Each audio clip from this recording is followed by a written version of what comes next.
Paman Cheng melanjutkan, Tuan Muda, apa yang harus kita lakukan sekarang?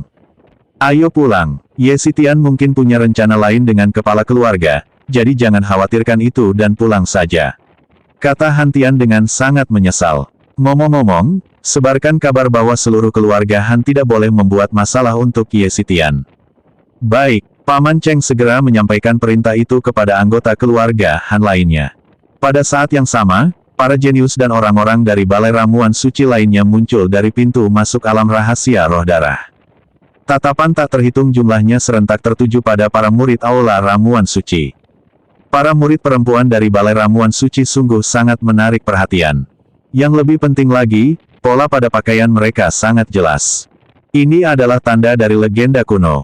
Saat Aula Ramuan Suci muncul, seluruh dunia terdiam. Para kultivator liar menatap dengan mata terbelalak takjub, Aula Ramuan Suci. Kami belum pernah melihat murid perempuan ini sebelumnya, mereka jelas bukan berasal dari Gunung Kunlun. Dan pakaian mereka, mungkinkah mereka benar-benar dari Aula Ramuan Suci? Istana Ramuan Suci yang legendaris, yang selalu tersembunyi dari dunia, ternyata telah mengungkapkan alam rahasia roh darah. Dan dia bahkan sudah berpacaran dengan Ye Xitian. Ya Tuhan, kekuatan Ye Xitian sungguh luar biasa. Intinya adalah semua orang yang hadir dapat melihat bahwa mata tokoh-tokoh berpengaruh dari Balai Ramuan Suci itu terus-menerus tertuju pada satu orang. Kamu Xitian. Dalam sekejap, Ye Xitian menjadi semakin menakutkan di mata semua orang. Melihat situasi tersebut, Ketua Sekte Ruo dari Aula Ramuan Suci bertanya kepada Ye Chen, apakah ada yang bisa saya bantu? Ye Chen melirik semua orang, menggelengkan kepalanya, dan berkata, tidak perlu. Mari kita pergi dari sini dan menyelesaikan semuanya. Baiklah, jika pemimpin sekte memimpin 1000 orang dari Aula Ramuan Suci, mereka akan pergi bersama dengan anak buah Ye Chen. Sehari kemudian, di dalam pegunungan di Kunlun Su, Ye Chen menemukan pegunungan terpencil di dekat wilayah keluarga Han dan untuk sementara menempatkan semua orang dari Aula Cahaya dan Aula Kegelapan Balai Ramuan Suci di sana. Selain itu, dia juga telah menggabungkan 7 ahli dari alam sumber dao keluarga Han yang menyerah ke Istana Kegelapan menggunakan teknik kontrak. Kekuatan Ye Chen saat ini sudah mencukupi. Setidaknya mereka memperoleh sedikit pengaruh di Gunung Kunlun. Ye Chen berdiri di puncak gunung, memandang pemandangan di bawahnya. Dia sangat menyadari bahwa ancaman terbesar masih akan terjadi 1,5 tahun lagi. Fakta bahwa dia membunuh para tokoh kuat klan roh darah ini pasti akan menarik perhatian anggota klan roh darah lainnya. Saya khawatir Kunlun tidak akan bertahan 1,5 tahun. Saat ini, dia baru berada di alam sumber dao. Meskipun dia memiliki kekuatan seorang ahli alam kaisar, itu masih belum cukup untuk menghadapi para ahli dari klan roh darah. Kita harus meningkatkan kekuatan kita sesegera mungkin. Selain itu, sudah saatnya melakukan perjalanan ke Tiongkok. Aku ingin tahu bagaimana kabar Xia Ruoxue dan teman-temannya. Dia mengalami beberapa firasat buruk akhir-akhir ini, dan melalui beberapa teknik magis, dia menemukan bahwa firasat-firasat ini berasal dari Tiongkok. Sesuatu yang buruk mungkin akan terjadi di sana. Bagaimanapun juga, kita harus berangkat sesegera mungkin. Namun, ada 2 ancaman yang harus diatasi sebelum berangkat ke China. Salah satunya adalah Xingtian dan Zun dari Menara Dangsu, dan yang lainnya adalah Guru Jingsui. Aku bukan lagi sekadar anak dari alam pengembalian kekosongan. Sekarang setelah aku memasuki alam sumber dao, aku lebih dari cukup mampu untuk menghadapi tokoh-tokoh kuat ini. Saatnya menyelesaikan beberapa urusan. Ye Chen berhenti memikirkannya dan memberi Ye Lingtian beberapa instruksi. Kemudian, dia membawa Huang Zantian, Huang Wuqiang, dan yang lainnya lalu melompat dari puncak gunung. Mereka berubah menjadi garis-garis bayangan dan melesat menuruni gunung. Langsung saja menuju kota Dangsu. Berdasarkan informasi terkini, kota Dangsu tidak hanya terancam oleh Xingtian dan Zun, tetapi juga oleh keluarga Cui. Keluarga Cui juga didukung oleh klan roh darah. Di antara mereka, Huang Zantian dan yang lainnya masing-masing mengenakan topeng kulit manusia, mengubah aura mereka, dan berubah menjadi 4 orang lain. Setelah setengah hari, rombongan itu melihat deretan gedung-gedung tinggi. Huang Zantian menggenggam tangannya dan dengan hormat berkata kepada Ye Chen, Guru, kita telah sampai di kota Dangsu. Saya sudah memastikan detail situasi keluarga Cui dalam perjalanan. Selain itu, saya juga telah menyelidiki pasukan Xingtian dan Sun. Mana yang harus kita hadapi terlebih dahulu? Xingtian dan Zun. Alis Ye Chen berkerut dingin saat dia berkata, selesaikan dulu urusan dengan Xingtian dan Zun. Perseteruan kita harus diselesaikan. Dia sangat dipermalukan saat itu, dia harus membayar hutangnya dengan bunga. Setelah Xingtian dan Zun selesai, barulah kita akan berurusan dengan keluarga Cui. Beberapa kereta kuda melaju kencang menyusuri jalan, masing-masing membawa seorang wanita cantik yang duduk menatap ke depan dengan ekspresi sedih, bergumam, Ye Chen itu. Semua kerja kerasku menyelamatkannya sia-sia, dan dia menghilang dalam sekejap mata. Aku benar-benar tidak tahu di mana dia bersembunyi, atau apakah dia aman. Luo Yao. Ye Chen langsung mengenali Luo Yao di dalam kereta, tetapi karena saat ini ia sedang menyamar sebagai Ye Xitian, Luo Yao tidak mengenalinya. Bang! Tiba-tiba, terdengar suara dentuman keras. Kereta Luo Yao tampaknya kehilangan kendali, menabrak tembok dan menyebabkan banyak sekali pecahan batu berhamburan. Di samping kereta kuda, seorang pria berotot menatap Luo Yao dengan tajam, memperlihatkan bekas luka mengerikan di pipinya. Ia mengacungkan pedang panjangnya, menunjuk ke arah Luo Yao, dan bertanya, apakah kau buta? Oh, maaf, Pak, tolong beritahu saya akan mengganti kerugian Anda. Luo Yao keluar dari mobil dengan ekspresi meminta maaf. Ketika dia melihat pria di depannya dengan jelas, dia berseru kaget, ah! Cui Yong, apa yang terjadi padamu? Wajahmu. Keluarga Luo memiliki kedudukan tinggi di kota Dangsu, dan Luo Yao mengenal banyak orang di keluarga tersebut. Dan orang di depanku adalah Cui Yong. Cui Yong yang diingatnya bukanlah pria tampan, tetapi ia memiliki perawakan rata-rata dan penampilan biasa saja. Orang di hadapanku, selain wajah dan auranya yang mirip Cui Yong, tampaknya telah digantikan sepenuhnya. Perbedaan sebelum dan sesudah itu seperti perbedaan antara anak kecil dan orang dewasa. Dulu tingginya 1,78 meter, tapi sekarang hampir 2 meter. Semua ini berkat ahli Pil Xingtian. Ekspresi Cui Yong berubah menjadi amarah yang ganas, perlahan-lahan menjadi histeris saat dia meraung, semua ini karena kau, wanita terkutuk, yang membawa kembali Ye Chen sialan itu, membuat marah ahli Pil Xingtian. Kalau tidak, bagaimana mungkin aku terluka saat pergi mengambil pil itu? Xingtian dan Zun berpura-pura menyembuhkanku, tapi dia menggunakan pil yang tidak kukenal. Ini semua salahmu, dasar perempuan keji. Dia melangkah lebih jauh, tubuhnya yang setinggi lebih dari 2 meter, seperti tank manusia, membuat orang-orang di sekitarnya ketakutan dan berhamburan melarikan diri. Dengan setiap langkah maju, kekuatan luar biasa yang dikeluarkan oleh tubuhnya menciptakan kawah di tanah, dengan retakan yang menyebar keluar, mirip dengan gempa bumi sebelumnya. Luo Yao, kali ini, keluarga Luo tidak memiliki anggota kuat yang menjagamu. Ini adalah waktu yang tepat karena aku juga tidak ingin hidup lagi. Aku tidak berhak membalas dendam pada Xingtian dan Zun, dan aku juga tidak dapat menemukan si binatang kecil Ye Chen itu, jadi hari ini aku hanya bisa membunuhmu untuk melampiaskan amarahku. Cui Yong tiba-tiba melangkah maju, sosoknya melesat. Dengan tebasan yang kuat, energi pedang yang dahsyat, berukuran beberapa meter, membelah pelayan yang menghalangi jalan Luo Yao menjadi 2. Darah menyembur keluar, dan bermandikan darah, ia menjadi semakin mengamuk, mengejar Luo Yao. Luo Yao berfokus pada alkimia dan kultivasi seni bela dirinya tidak terlalu tinggi.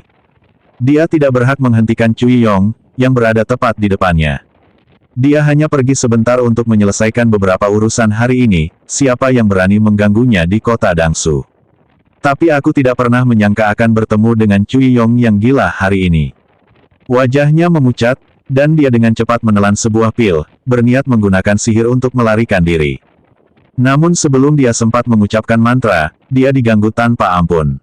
Saat ini, Luo Yao berada dalam keadaan yang benar-benar menyedihkan. Melihat itu, Ye Chen menggelengkan kepalanya tanpa daya. Tampaknya situasi di kota Dangsu telah berubah sejak pertempuran itu. Jika tidak, bagaimana mungkin Luo Yao pernah diserang oleh orang seperti itu di masa lalu? Luo Yao, hari ini giliran saya untuk menyelamatkanmu. Ye Chen bercanda sambil melambaikan tangannya, berkata, Huang Zantian, lakukan gerakanmu.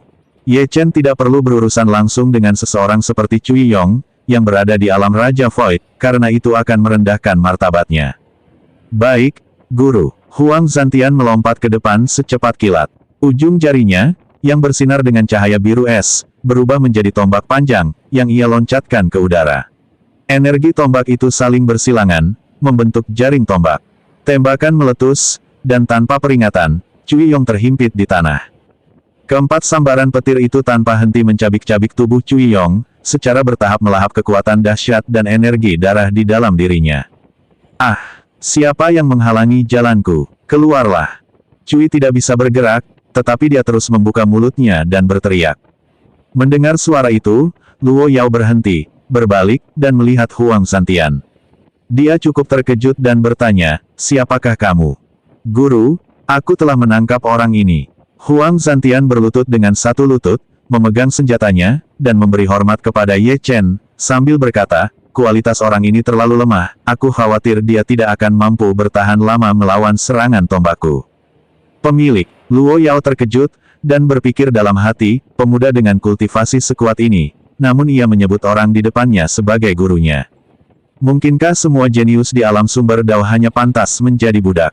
Seberapa kuatkah tuannya? Pemuda yang begitu hebat dan berbakat itu benar-benar meminta saya untuk menyelamatkannya.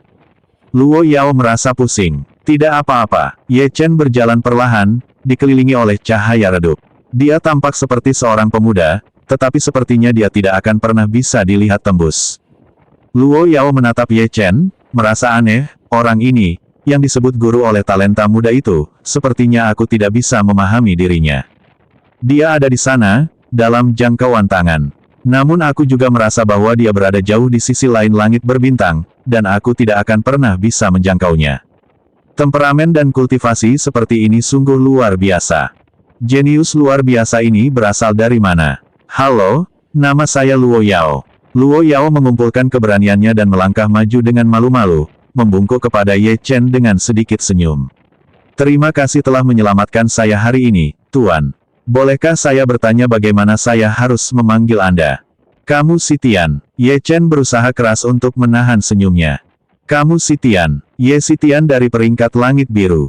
Luo Yao terkejut dan berkata, Anda benar-benar Tuan Ye Sitian itu. Tiba-tiba ia menjadi sangat gembira, matanya berbinar-binar, dan berkata, Kau Ye Sitian, orang yang membunuh Xiang Yingji. Bukankah aku mendengar kau memasuki alam rahasia roh darah? Ujian di alam roh darah telah berakhir. Sekarang, aku akan keluar, kata Ye Chen dengan tenang, lalu bertanya, apakah kau tahu di mana Xing Tian dan Sun berada? Apakah Anda mencari guru Xing Tian untuk memurnikan pil? Luo Yao berhenti sejenak sebelum melanjutkan, Tuan Ye, ini bukan waktu yang tepat untuk mencari guru Xing Tian. Cui Yong ini pergi mengambil pil keluarga Cui ketika guru Xing Tian sedang dalam suasana hati yang buruk. Dia berkata, dan beginilah hasilnya. Tingkat kultivasimu mungkin sangat tinggi, tetapi Xing Tian dan Sun adalah ahli yang kuat di alam kaisar. Sebaiknya kau pergi mencari Ling Yi dan Sun. Selain itu, dalam 3 hari, kota Dangsu kita akan mengadakan kompetisi pemurnian pil, yang akan lebih tepat waktu. Kompetisi pembuatan pil, tanya Ye Chen, apakah semua ahli pil dari kota Dangsu akan berpartisipasi? Ya, kata Luo Yao dengan sungguh-sungguh, konferensi pemurnian pil awalnya dijadwalkan akan diadakan 10 tahun kemudian. Namun, keluarga Cui, keluarga Wang, serta ahli pil Xing Tian dan ahli pil Guyi mengusulkan untuk mengadakannya lebih awal, dan mereka membujuk para ahli pil dan keluarga lainnya. Jadi acara itu akan diadakan dalam 3 hari. Tujuan utamanya adalah untuk menguji para alkemis baru. Pada saat yang sama, beberapa ahli pil akan secara pribadi memurnikan pil bermutu tinggi. Konon, setelah mengonsumsinya, bahkan seorang ahli alam kaisar yang kuat pun dapat langsung meningkatkan tingkat kultivasinya sebanyak 1 alam kecil. Pada saat itu, Tuan Ye, Anda bisa pergi ke konferensi pemurnian pil dan mendapatkan beberapa pil ini. Setelah berbicara dengan sungguh-sungguh, Luo Yao berhenti sejenak, lalu tersenyum dan berkata, awalnya saya mengira Tuan Ye sendirian. Dia melirik Huang Zantian dan yang lainnya, lalu berkata, aku tidak menyangka kalian memimpin begitu banyak ahli muda. Kultivasi kalian pasti telah mencapai alam kaisar. Mengapa kalian tidak ikut berkompetisi untuk gelar salah satu dari 10 jenius agung Kunlun Void? Aku yakin dengan tingkat kultivasi dan kekuatan tempurmu, kau benar-benar mampu meraih posisi di antara 10 jenius teratas di Kunlun Void. Ye Chen tersenyum. 5 tahun dari sekarang, dia bahkan tidak akan tahu lagi di mana dia berada di alam luar, jadi apa gunanya bersaing untuk gelar salah satu dari 10 jenius teratas. Dia tidak peduli dengan peringkatnya di Gunung Kunlun. Gunung Kunlun hanyalah permulaan. Yang sebenarnya mereka pedulikan adalah kuburan reinkarnasi. Lebih baik aku tidak bersaing dengan mereka. Mungkin para pelayanku bisa melawan. Wah, mendengar itu, Luo Yao tersentak dan menatap pemuda di depannya dengan heran. Astaga, Ye Xitian mengirim para pelayannya untuk bersaing memperebutkannya. Bukankah itu berarti kultivasi dan visinya sendiri sudah jauh melampaui generasi muda? Jangan tertipu oleh kenyataan bahwa baik tuan maupun para pelayan masih muda. Bawahan yang masih muda dan kuat seperti itu pasti memiliki seorang guru yang kultivasinya jauh melampaui mereka. Jika tidak, mereka tidak akan pernah memilih untuk tunduk. Namun, fakta bahwa para bawahan ini menunjukkan rasa hormat yang begitu besar kepada Ye Xitian menunjukkan bahwa tingkat kultivasi Ye Xitian pasti sangat tinggi. Mungkin Ye Xitian sudah mencapai alam kaisar, tak heran jika dia dipandang rendah dalam daftar 10 jenius teratas Kunlun Void. Tiba-tiba, Luo Yao teringat sesuatu dan berkata dengan gugup, Tuan Ye, Anda telah menyelamatkan saya. Mengapa Anda tidak kembali ke keluarga Luo bersama saya? Saya ingin mengadakan jamuan makan untuk berterima kasih kepada Anda secara langsung. Keluarga Luo kami akan membalas budi Anda dengan setimpal. Dia tahu betul bahwa kecelakaan Cui Yong pasti akan menarik perhatian keluarga Cui, dan jika mereka mengetahui tentang tempat ini, itu akan menjadi masalah besar. Baiklah, Ye Chen setuju tanpa ragu, dan semburan api keluar dari ujung jarinya, langsung membakar Cui Yong menjadi abu. Tuan Ye, tolong. Luo Yao memimpin jalan, tetapi sambil berjalan, dia berkata dengan sedikit khawatir, murid-murid keluarga Cui semuanya memiliki prasasti kehidupan yang dipajang di keluarga. Cui Yong telah meninggal, dan keluarga Cui harus mengetahuinya. Mohon datang ke keluarga Luo kami sesegera mungkin, Tuan. Tidak perlu. Keluarga Cui tidak penting, kata Ye Chen dengan tenang, lalu menambahkan, Luo Yao, kudengar keluarga Luomu terutama berfokus pada alkimia, tetapi kau memilih jalan kultivasi. Mengapa demikian? Luo Yao sedikit menundukkan kepalanya, agak malu, dan berkata, aku juga ingin terbang di atas pedang dan menunggangi angin sejauh ribuan mil, dan aku tentu tidak ingin menghabiskan seluruh hidupku memurnikan pil di ruangan gelap, tetapi bakat menentukan segalanya, dan kultivasi terlalu jauh untuk keluarga Luoku. Sebelum Luo Yao selesai berbicara, dua teriakan marah, seperti guntur di langit yang cerah, terdengar oleh semua orang. Pencuri yang berani, beraninya kau membunuh anggota keluarga Cui-ku. Keluarlah dan hadapi kematianmu. Begitu mendengar suara itu, wajah Luo Yao langsung pucat pasi. Dia tahu keluarga Cui akan menemukan tempat ini, tetapi dia tidak menyangka akan secepat ini. Keluarga Cui tidak dianggap sebagai keluarga berpengaruh di kota Dangsu, bukan karena mereka lemah, tetapi karena sejak awal mereka tidak pernah peduli dengan keluarga lain di kota Dangsu. Karena mereka bahkan tidak berada di level yang sama. Seandainya Ye Chen tidak muncul di Menara Dangsu dan melukai keluarga Cui dengan parah, kekuatan keluarga Cui justru akan meningkat. Justru karena masalah Ye Chen itulah kepala keluarga Cui saat ini sangat marah. Siapapun yang berani memprovokasi orang seperti itu pasti akan mati. Luo Yao menoleh ke arah suara itu, dan ketika melihat kerumunan orang, ekspresinya menjadi semakin ketakutan. Meskipun Ye Xitian sangat kuat, dia mungkin tidak akan bisa lolos tanpa cedera dari begitu banyak anggota keluarga Cui. Di kejauhan, lebih dari 20 orang terbang dengan cepat ke arah mereka. Pemimpinnya adalah Nanming Zhenren, dan sisanya adalah 8 pelindung keluarga Cui dan salah satu dari 2 Raja Langit. Master Nanming hampir melayang di udara, mengacungkan cambuknya sambil meraung, apakah dia benar-benar berpikir keluarga Cui bisa dipermainkan oleh siapapun? Beberapa waktu lalu, Ye Chen datang dan membunuh tuan muda kita, itu sudah keterlaluan. Dan hari ini, ada orang lain yang berani membunuh murid keluarga Cui. Orang ini harus mati hari ini. Jika tidak, bagaimana keluarga Cui dapat mempertahankan martabatnya? Keluarga Cui benar-benar tidak beruntung. Sebulan yang lalu, Ye Chen tiba dan membunuh tuan muda keluarga Cui dan banyak murid keluarga Cui. Bahkan keempat jenderal keluarga Cui tewas di tangan Ye Chen. Pada akhirnya, Ye Chen melarikan diri, dan reputasi keluarga Cui merosot tajam. Seluruh keluarga menjadi panik. Siapapun yang berani menyerang anggota keluarga Cui akan diserang oleh seluruh keluarga. Bahkan Xing Tian dan Zun pun tidak membunuh Cui Yong karena reputasi keluarga Cui. Namun kemudian, orang lain datang hari ini dan benar-benar memukuli Cui Yong hingga tewas. Ini benar-benar tidak dapat diterima. Seketika itu juga, kepala keluarga Cui mengerahkan manusia sejati Ming Selatan, yang memimpin 16 utusan, 8 penjaga, dan 2 raja surgawi untuk menyerang. Meskipun keluarga Cui adalah keluarga yang memurnikan ramuan, mereka memiliki sistem posisi yang sangat aman. 36 utusan, 16 pelindung, 4 raja surgawi, dan sebagainya, yang terdiri dari generasi muda, setengah baya, dan tua, terdengar cukup mengesankan. Di dalam keluarga Cui, hanya individu-individu kuat di tingkat menengah alam asal Dao yang dapat bertugas sebagai utusan. Di sisi lain, para pelindung membutuhkan tingkat keahlian yang lebih tinggi, seringkali memerlukan tahap akhir alam sumber Dao untuk mengambil peran tersebut. Adapun 4 Raja Langit, mereka adalah 4 tokoh kuat yang hampir mencapai alam kaisar dan berkedudukan di keluarga Cui. Di kota Dangsu, tempat alkimia menjadi fokus utama, susunan seperti itu bukanlah hal yang buruk. Keempat jenderal keluarga Cui yang sebelumnya mengejar Ye Chen diangkat secara pribadi oleh keluarga saat ini dan merupakan orang kepercayaan di alam sumber Dao. Nanming Zhenren mengayunkan cambuknya, dan seketika itu juga, helaian rambut yang tak terhitung jumlahnya melesat ke langit. Setiap helai rambut berubah menjadi kobaran api yang dahsyat, memancarkan panas yang sangat menyengat seperti matahari, sehingga mustahil bagi siapapun untuk melihatnya secara langsung. Kekuatannya yang luar biasa membuat orang-orang di sekitarnya takjub dan terpukau. Dia mengangkat pengocoknya tinggi-tinggi, menyulut api berkobar yang seolah menutupi langit, kekuatannya sungguh luar biasa. Saat ini, kita harus bertindak dengan kekuatan semacam ini. Habisi mereka yang berani memprovokasi keluarga Cui. Jika tidak, di masa depan, tidak akan ada yang menganggap serius keluarga Cui.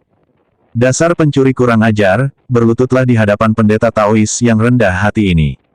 Apakah kau ingin aku membakar jiwamu hingga berkeping-keping dan menghancurkan tubuhmu menjadi serpihan? Guru Nanming memancarkan aura yang mengintimidasi, matanya yang suram mengungkapkan niat membunuh. Ia berpikir dalam hati, akan lebih baik jika anak ini menyerah dengan sendirinya.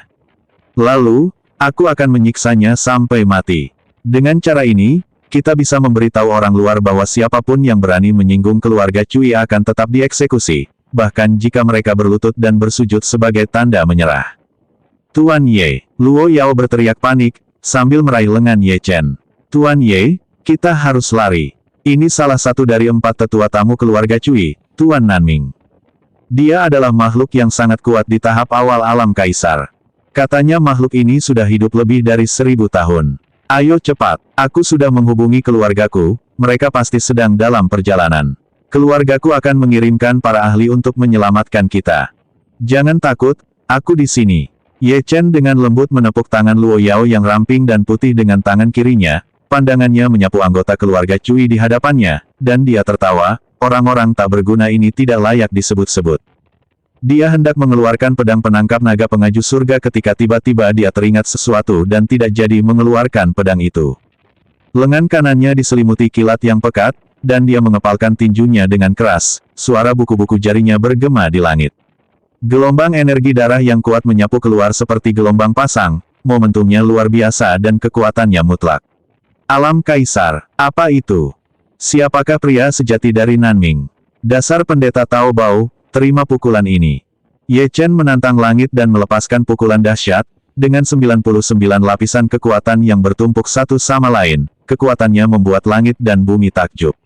Pada saat yang sama, pukulan itu menarik awan petir yang tak terhitung jumlahnya, dan kilat menyambar, terhubung dengan kekuatan tinju untuk melepaskan kekuatannya 10 kali lipat. Nanming Zhenren, alam kaisar level 1, dengan kultivasi yang begitu minim, kau berani bersikap sombong. Hari ini, aku akan melumpuhkanmu dengan satu pukulan, mari kita lihat apakah kau masih begitu sombong. Kekuatan dahsyat itu seketika menghancurkan kekuatan Nanming Zhenren. Panggilan, bagaimana mungkin ini terjadi? Sangat kuat. Mata guru Nanming langsung melebar, kesombongannya yang sebelumnya lenyap. Ia dengan cepat mengayunkan cambuknya, menarik kobaran api dari langit dan menahannya secara horizontal di depannya. Pada saat yang sama, ia dengan cepat membentuk segel tangan dengan tangan lainnya dan berteriak, mandat surga tak terbatas, Daoku berkembang. Semoga api yang menyala-nyala ini memusnahkan semua iblis dan monster. Setelah mengatakan itu, dia mengulurkan tangannya ke udara kosong, dan ular-ular api terbang keluar dan saling berbelit. Sejumlah kobaran api bertabrakan dengan api yang berkobar, seketika meningkatkan ketebalannya dari 1 meter menjadi 10 meter, dan kekuatannya meningkat lebih dari 2 kali lipat. Di langit, kekuatan tinju yang menggelegar menghantam penghalang api, menyemburkan cahaya yang menyilaukan. Dor, gelombang kejut menyebar keluar, meretakkan bangunan di sekitarnya dan menyebabkan beberapa bangunan yang konstruksinya buruk runtuh. Para pejalan kaki berhamburan ke segala arah, sesekali berteriak, para dewa sedang bertarung. Para dewa sedang bertarung. Lari, pertarungan para dewa. Saat para dewa bertarung, manusia fana menderita. Mungkin itulah situasi yang sedang digambarkan. Yang satu adalah seorang pendeta Taois tua di alam kaisar, dan yang lainnya adalah seorang jenius tak tertandingi dengan kekuatan tempur alam kaisar. Tabrakan antara keduanya cukup kuat untuk menyebabkan gunung-gunung runtuh dan bumi terbelah. Beberapa anak muda yang berhasil menghindar dengan cepat menatap Ye Chen, yang seperti dewa perang di tengah pertempuran, dan berkata dengan iri, siapa pemuda itu? Kekuatan tempurnya sangat kuat, dia benar-benar bisa melawan tetua tamu keluarga Cui seperti ini. Kamu tidak akan tahu ini, kan? Ini tak lain adalah Ye Xitian, dewa iblis sejati. Sebuah suara di dekatnya berkata, aku dengar Ye Xitian pergi ke alam rahasia roh darah, dan sekarang setelah dia keluar, kekuatannya telah meningkat pesat. Aku khawatir tidak akan lama lagi bahkan generasi yang lebih tua pun tidak akan mampu mengendalikannya. Dia menunjuk ke arah Huang Santian dan yang lainnya, lalu berkata, apakah kalian tidak melihat mereka? Keempat jenius hebat dan tak tertandingi itu semuanya adalah bawahan Ye Xitian, dan mereka sangat menghormatinya. Aura keempatnya terlihat sangat menakutkan, sulit membayangkan betapa kuatnya kekuatan tempur Ye Xitian. Kita sama sekali tidak bisa memprovokasi orang yang begitu menakutkan. Meskipun memiliki kekuatan yang luar biasa, Ye Xitian bukanlah salah satu dari 10 jenius teratas di Kunlun.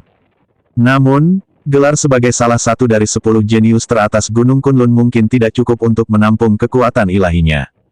Namun, keempat jeniusnya yang tak tertandingi mungkin sudah cukup untuk menyaingi reputasi 100 jenius teratas Kunlun. Gemuruh, kekuatan tinju Ye Chen tampak tak terbatas, dengan ganas menyerang penghalang api yang dipanggil oleh Nanming Zhenren. Nanming Zhenren mengerahkan seluruh darah dan energinya untuk melawan, terus-menerus melepaskan kobaran api yang dahsyat, tetapi secara bertahap kelelahan. Dalam hatinya, dia berpikir, orang ini adalah Ye Xitian. Tapi itu tidak mungkin. Sebelumnya, Ye Xitian hanya membunuh Xiang Yingji dari keluarga Xiang. Bagaimana bisa dia sudah memiliki kekuatan tempur yang begitu hebat? Tingkat pertumbuhannya menakutkan. Dia hampir setara dengan si brengsek kecil Ye Chen. Pendeta Taois tua, apakah Anda memiliki kata-kata terakhir? Jika tidak, aku akan mengantarmu pergi. Suara Ye Chen terdengar tenang, berwibawa, dan sulit didekati. Dia hanya melayangkan satu pukulan. Satu pukulan. Dengan satu pukulan, Guru Nanming menjadi tak berdaya untuk membalas dan hanya bisa membela diri. Kekuatan dan keahlian ilahi seperti itu membuatnya tak terkalahkan di antara orang-orang sezamannya. Kamu Xitian, kamu bajingan. Kau tidak bisa membunuhku, atau keluarga Cui tidak akan pernah membiarkanmu lolos begitu saja. Setelah mengatakan itu, Guru Nanming menyalurkan seluruh kekuatannya ke tinjunya, bahkan mulai membakar jiwa ilahinya. Kekuatan pukulan Ye Xitian terlalu besar untuk dia tahan. Dia bahkan berteriak, 2 Raja Langit, 8 penjaga, selamatkan aku. Kamu Xitian, berhenti. Ye Xitian, bajingan, hentikan. Kedua raja keluarga Cui segera menghunus senjata mereka dan melepaskan jurus pamungkas mereka, pedang panjang dan palu, melompat ke depan.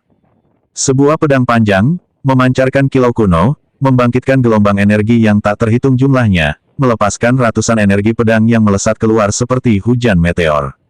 Sebuah palu raksasa melepaskan aura penghancur, seolah siap menghancurkan langit dan meretakkan bumi, keganasannya mencapai puncaknya. 2 senjata, 2 jurus pamungkas. Semua ini adalah serangan-serangan tak tertandingi yang hanya bisa dilancarkan oleh seorang kaisar terhormat, dan sama sekali tidak lebih lemah dari serangan-serangan manusia sejati Nanming. Kedua Raja Langit keluarga Cui adalah individu yang sangat kuat. Alasan utama mengapa keluarga Cui mampu bertahan begitu lama adalah karena mereka. Ups, akankah Tuan Ye mampu menghentikan mereka? Kalian berempat, maukah kalian membantu Tuan Ye? Luo Yao panik dan buru-buru berkata kepada Huang Santian dan yang lainnya, 3 master tak tertandingi dari keluarga Cui. Apakah kalian tidak akan membantu Tuan Ye? Huang Zantian tertawa sinis dan berkata, hanya 3 orang sampah, dan kau menyebut mereka master yang tak tertandingi. Nona Luo, apakah Anda pikir Tuan kita tidak akan mampu menghentikan mereka? Dia berpikir dalam hati, kapan tingkat pertama alam kaisar menjadi seorang master yang tak tertandingi? Siapa nama ahli tingkat tinggi alam kaisar dari klan roh darah itu? Sebuah kekuatan kuno. Tuanku bahkan tidak menganggap serius orang sekuat itu, membunuh mereka tanpa ragu-ragu. Apalagi 3 orang yang baru saja memasuki atau masih selangkah lagi menuju alam kaisar. Mereka itu siapa? Mereka tidak mungkin bisa menghentikan tuanku. Setelah mendengar kata-kata itu, Luo Yao terkejut dan menatap Ye Chen yang berada tinggi di langit dengan takjub, sambil berkata, Tuan Ye, apakah Anda sekuat itu? Dan saat ini, di tengah pertempuran, Ye Chen memandang dunia dengan kesombongan yang tak tertandingi dan perawakan yang mengesankan, dengan pancaran cahaya yang mengalir di punggungnya. Kau pikir kau begitu kuat? Aku tidak butuh senjata, aku bisa membunuh kalian semua dengan tangan kosong. Dia menatap pedang dan palu yang melesat ke arahnya, dan tiba-tiba melayangkan tinju kanannya.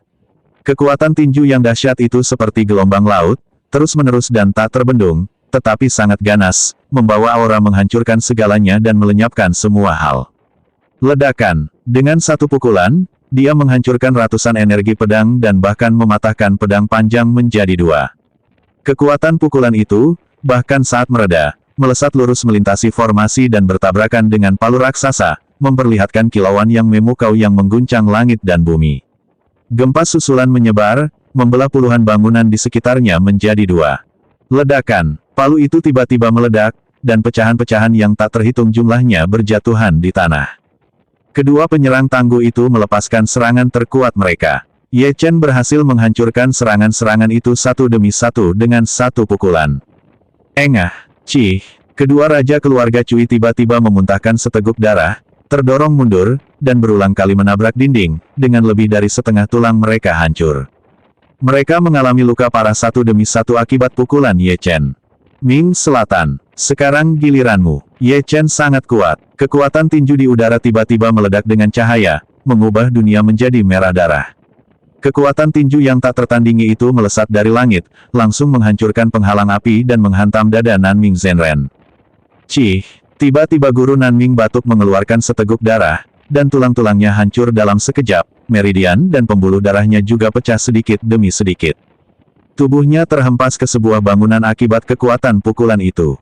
Orang-orang di dalam bangunan dengan cepat melompat keluar, menatap Nanming Zhenren dengan ngeri, lalu menatap Ye Chen, yang seperti dewa perang. Mereka tidak berani berkata apa-apa, benar-benar terkejut dengan situasi di hadapan mereka. Tokoh sejati dinasti Ming Selatan. Salah satu tetua tamu paling berpengaruh dari keluarga Cui, sosok yang begitu hebat, justru dikalahkan dengan telak oleh pemuda ini hanya dengan satu pukulan. Tuhan tahu siapa pemuda ini. Seorang pelindung dari keluarga Cui dengan cepat terbang ke reruntuhan dan membawa Nanming Zhenren keluar. Setelah diperiksa lebih dekat, wajahnya pucat pasi karena ngeri dan dia berteriak, orang yang sebenarnya sudah mati. Orang yang sebenarnya sudah mati. Seluruh meridian dan tulang tubuh orang tersebut hancur, bahkan jiwanya pun ikut hancur. Orang yang sebenarnya sudah meninggal. Wus! Suara mendesing. Dalam sekejap, ketika semua orang menatap Ye Chen, ekspresi di mata mereka merupakan campuran antara keterzenjing dan kejutan, kejutan dan kekaguman, kekaguman dan rasa hormat, bahkan sedikit rasa takut. Dari 5 tetua tamu keluarga Cui, tiba-tiba salah satunya meninggal. 1000 tahun. Keluarga Cui belum pernah mengalami hal seperti ini dalam 1000 tahun. Banyak suara terdengar, di antaranya beberapa ahli alam asal Dao merasa ngeri, keluarga Cui kemungkinan akan menghadapi bencana berdarah. Pertama Ye Chen membunuh tuan muda keluarga Cui, dan sekarang Ye Xitian telah membunuh Nanming Zhenren, salah satu tetua tak tersentuh keluarga Cui. Ya Tuhan, keluarga Cui akan mengalami perubahan besar. Kamu Chen, kamu Xitian. Mereka semua memiliki nama keluarga Ye, mungkinkah mereka semua berasal dari keluarga Ye kuno? Diskusi publiknya sangat besar. Ke-16 utusan keluarga Cui, 8 penjaga, dan kedua raja surgawi semuanya masih terbewilderet. Apakah guru Ming Selatan sudah meninggal? Dia dibunuh oleh Ye Xitian dengan satu pukulan. Tuan Ye ternyata memang sekuat itu. Mata Luo Yao berkaca-kaca, kegembiraannya mencapai puncaknya. Dia melambaikan tangannya dan berteriak, "Tuan Ye, Anda luar biasa." Tidak heran dia sama sekali meremehkan gelar sebagai salah satu dari 10 jenius besar Kunlun.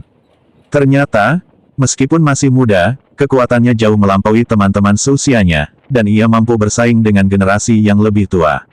Bagaimanapun juga, keluarga Luo harus menangkap orang seperti ini.